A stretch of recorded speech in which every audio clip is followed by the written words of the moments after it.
Di awal film, kita diperlihatkan dengan seorang bocah yang bernama Dre Parker dan ibunya yang sedang bersiap pindah dari Detroit ke Beijing, Cina. Keputusan ini diambil karena sang ibu mendapatkan pekerjaan baru di sana. Tapi buat Dre, ini bukan hal yang menyenangkan. Dia sama sekali nggak tahu apa-apa soal Cina. Bahkan bisa dibilang, dia nggak tertarik sama sekali. Dre adalah anak remaja yang cukup bandel ya. Ibunya sudah berkali-kali untuk menyuruh dia mulai belajar bahasa Mandarin. Tapi Dre ogah-ogahan. Dalam pikirannya, Cina itu cuma negara dengan gedung-gedung tua, kumuh, dan jauh dari kesan modern. Namun suka tidak suka, dia harus tinggal di sana untuk waktu yang cukup lama. Jadi mau nggak mau, Dre harus belajar beradaptasi. Sesamanya di Beijing, Dre langsung merasa asing. Semua hal terasa baru dan membingungkan. Mulai dari suasana kotanya, bentuk bangunannya, orang-orang di sekitarnya, sampai rumah barunya. Bahkan acara TV seperti SpongeBob pun didubing pakai bahasa Mandarin. Dan subtitlenya juga bahasa Mandarin. Dre juga masih menunjukkan kebiasaan lamanya yang ceroboh. Saat tiba di apartemen barunya, dia meletakkan jaketnya sembarangan di lantai. Hal ini langsung bikin ibunya ngomel dan menyuruh Dre meletakkan jaket itu di gantungan, bukan seenaknya ditaruh begitu saja. Di tengah kebinaan itu, ada satu masalah lagi. Air panas di kamar mandi mereka rusak. Ibunya lalu menyuruh Dre untuk memanggil teknisi bangunan yang bernama Mr. Han. Sosok pria ini terkesan sangat tertutup dan tidak banyak bicara. Saat itu, Mr. Han sedang makan dengan sumpit, dan Dre cuma bisa menunggu di luar karena Mr. Han tak menggubrisnya. Tapi di tengah makan, seekor lalat mulai mengganggunya. Dan dalam sekejap, Mr. Han langsung membunuh lalat itu. Hari berikutnya, Dre pergi ke taman. Di sana, dia mulai berbaur dengan anak-anak sekitar. Mereka main basket, pingpong, dan bersenang-senang. Sampai akhirnya, Dre melihat seorang gadis cantik seumuran dengannya yang sedang bermain biola. Namanya adalah Mei Ying. Dre mencoba mendekati dan mengajak ngobrol. Mei Ying tampak ramah, bahkan dari cara mereka berbicara, kelihatannya ada ketertarikan satu sama lain. Namun momen itu nggak berlangsung lama. Seorang anak laki-laki yang bernama Cheng tiba-tiba datang. Ternyata dia juga suka pada Mei Ying dan nggak senang melihat Dre yang mulai akrab dengannya. Tanpa basa-basi, Cheng langsung memancing keributan dan mereka pun berkelahi. Untungnya, pertengkaran itu cepat dilerai oleh Mei Ying dan orang-orang di taman. Tapi kejadian itu jadi awal dari konflik besar yang akan dihadapi Dre di tempat barunya ini. Sesamanya di rumah, Dre berusaha menghindar dari ibunya. Dia tidak mau ibunya khawatir melihat wajahnya yang lebam setelah perkelahian dengan Cheng. Diam-diam, Dre masuk ke kamarnya dan langsung mengurung diri. Keesokan paginya, saat akan berangkat ke sekolah, Dre mencoba menyembunyikan luka di wajahnya. Ia memakai make up milik ibunya dan menutup wajahnya dengan topi. Ia ingin terlihat normal seolah tidak terjadi apa-apa. Namun ternyata di sekolah barunya, Dre justru kembali bertemu dengan Cheng dan juga Mei Ying. Ya, mereka ternyata satu sekolahan. Di sore harinya, Mr. Han datang ke rumah Dre untuk memperbaiki air panas yang rusak di kamar mandi. Saat masuk, ia melihat Dre sedang menirukan gerakan kungfu dari acara televisi. Dre nampak serius berlatih, tapi tidak sadar saat Mr. Han memanggilnya dari kamar mandi.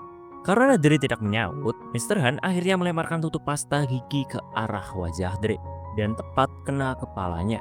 Dre pun akhirnya mendekat ke kamar mandi. Tak lama setelah itu, ibunya pulang dan langsung kesal saat melihat jaket Dre tergeletak sembarangan di lantai lagi. Ia memarahi Dre karena merasa anaknya susah sekali diatur hanya untuk hal sepele seperti menaruh jaket pada tempatnya.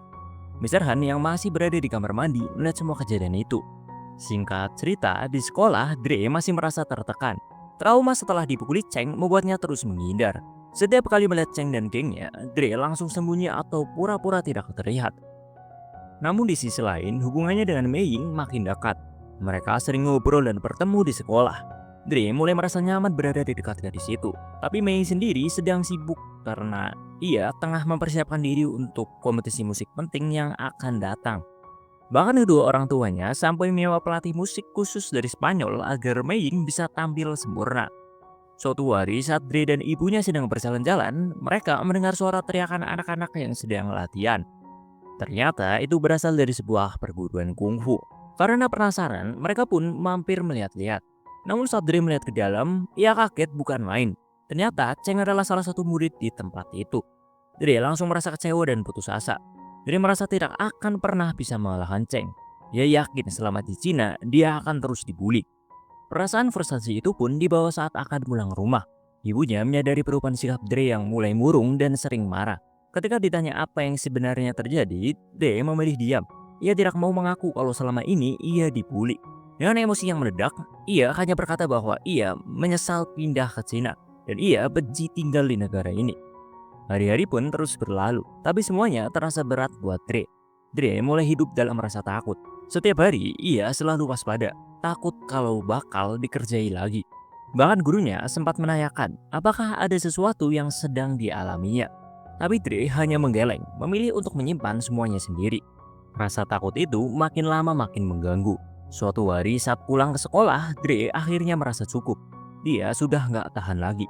Di tengah jalan, dia nekat menyiram air ke Cheng dari samping, lalu langsung lari secepat mungkin. Tapi Cheng dan teman-temannya tentu saja langsung mengejar. Dre lari tanpa arah sampai akhirnya masuk ke sebuah gang sempit.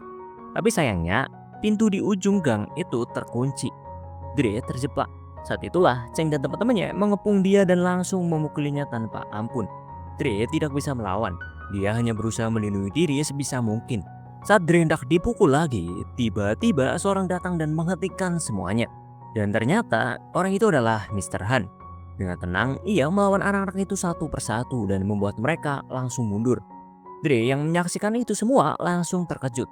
Ia tidak menyangka bahwa Mr. Han, orang yang selama ini ia kenal hanya sebagai tukang servis, ternyata sangat ahli dalam kungfu.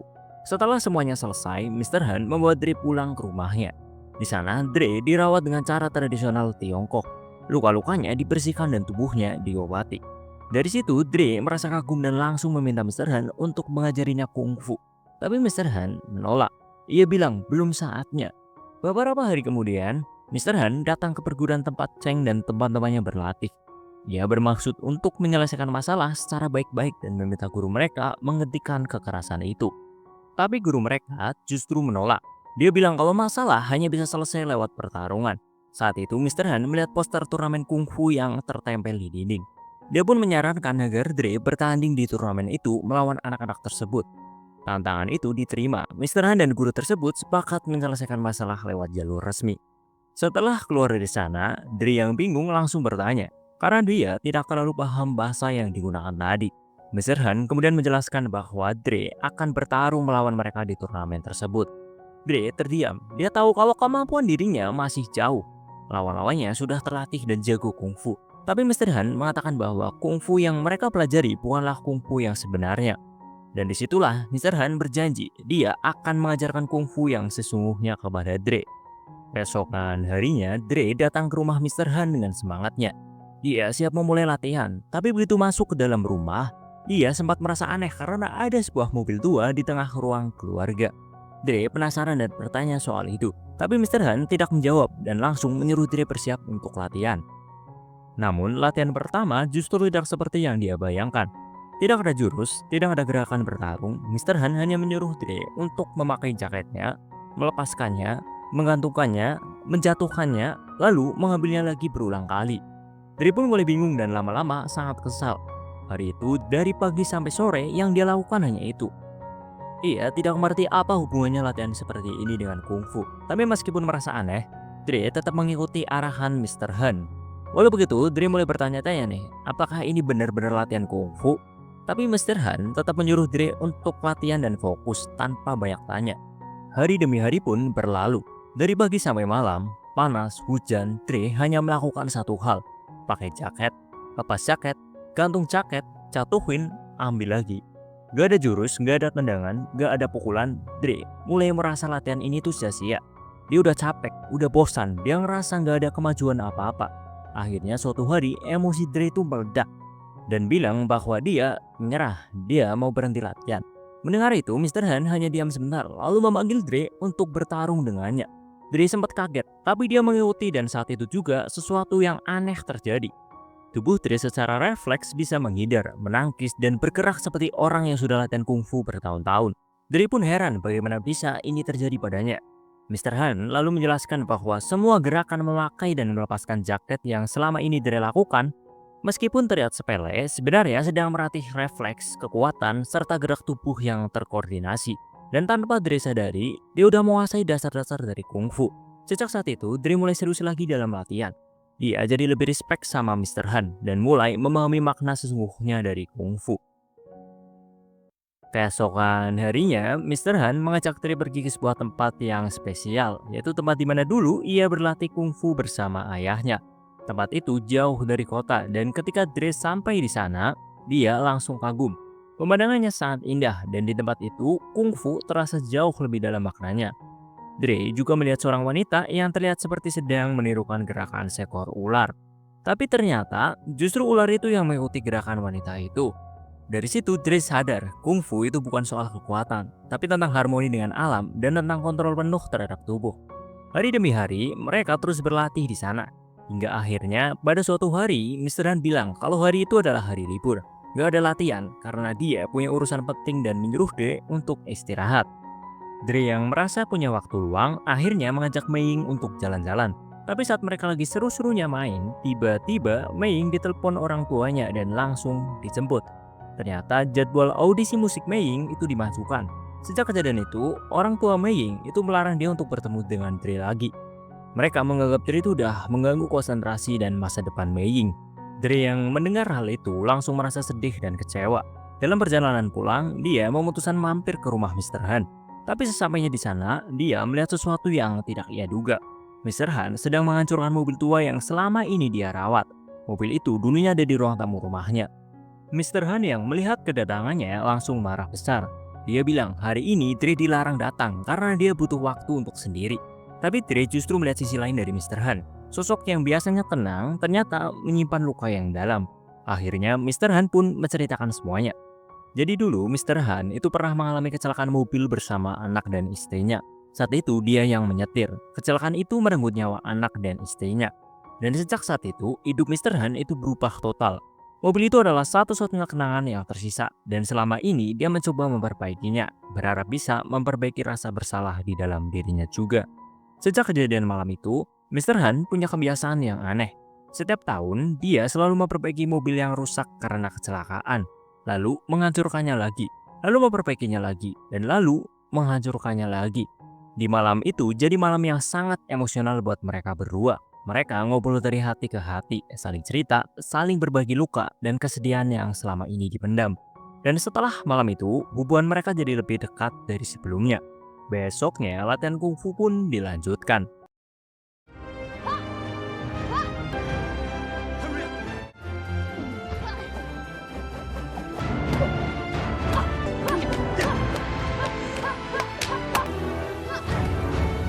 Hari-hari terus berlalu sampai akhirnya malam sebelum turnamen pun tiba. Di malam itu, Dre dan Mister Han saling mengucapkan terima kasih. Dre berterima kasih karena sudah diajari kungfu dan karena Mister Han selalu ada untuknya. Sebaliknya, Mister Han juga berterima kasih karena Dre sudah membuatnya bangkit lagi dari masa lalu yang menyakitkan. Sebelum pulang, Dre minta satu hal ke Mister Han. Dia ingin Mister Han menemaninya ke rumah Mei buat minta maaf ke orang tuanya. Dre tahu dia salah dan ingin memperbaikinya. Sesamanya di rumah Mei, Dre pun menyampaikan permintaan maaf yang tulus. Mendengar itu, ayah Mei pun akhirnya luluh. Mereka akhirnya mengizinkan Mei buat berteman lagi dengan Dre. Bahkan mereka juga bilang akan datang untuk menonton turnamen besok. Keesokan harinya, hari turnamen pun tiba. Aula pertandingan sangat ramai, banyak penonton, suasananya meriah, dan Dre mulai merasa gugup. Apalagi setelah melihat lawan-lawannya yang kelihatannya kuat dan percaya diri. Tapi di sana juga ada orang-orang yang mendukung Dre. Kehadiran mereka memberikan Dre semangat. Di pertandingan pertamanya, Dre yang belum paham betul peraturannya malah sempat ketakutan dan lari keluar lingkaran. Akibatnya dia langsung kehilangan poin. Tapi setelah itu, Dre itu mulai tenang dan berhasil membalikkan keadaan. Dia menang 2 kali berturut-turut dengan skor akhir 2-1. Tim dari perguruan Cheng juga tampil kuat banget. Mereka menang dengan mudah di pertandingan demi pertandingan. Sampai akhirnya Dre dan Cheng sama-sama berhasil lolos semifinal. Melihat Dre terus melaju, guru Cheng mulai terlihat cemas. Di semifinal, Dre harus melawan salah satu anggota tim Cheng. Tapi ternyata ada rencana yang jahat. Mereka sengaja menyuruh murid itu untuk mematahkan kaki Dre. Dan benar saja, saat pertandingan, Dre ditendang keras sampai kakinya cedera parah. Tapi yang menarik, ekspresi wajah lawan Dre itu kelihatannya sedih dan bersalah. Dia nggak tega ngelakuin itu, tapi dipaksa oleh gurunya. Akhirnya, dia pun didiskualifikasi dari pertandingan. Dre langsung dibawa ke ruang medis. Dokter bilang kakinya cedera serius dan dia nggak bisa lanjut bertanding. Kalau Dre menyerah, maka Cheng otomatis jadi pemenangnya. Tapi Dre nggak mau menyerah. Dia memohon ke Mister Han untuk menggunakan metode penyembuhan tradisional Cina yang dulu pernah digunakan juga waktu Dre cedera. Dengan penuh semangat, Dre kembali ke arena.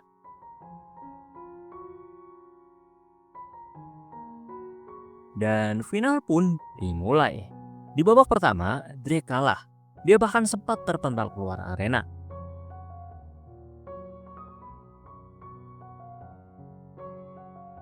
Tapi di babak kedua dan ketiga, Dre mulai bangkit. Dengan teknik dan ketenangan yang dia pelajari, dia berhasil membalikan keadaan. Namun di babak keempat, Guru Cheng menyuruh Cheng untuk terus menyerang kaki kiri Dre yang cedera itu.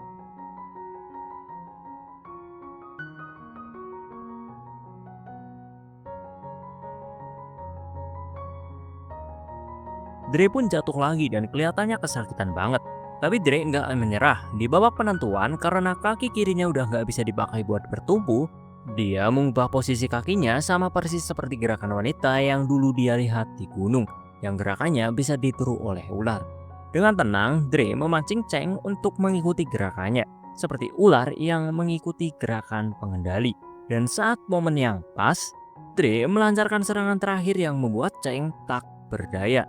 Akhirnya Dre menang. Tapi yang paling penting bukan hanya soal kemenangan di pertandingan, tapi karena akhirnya Dre bisa pulang tanpa membawa rasa takut di hatinya lagi.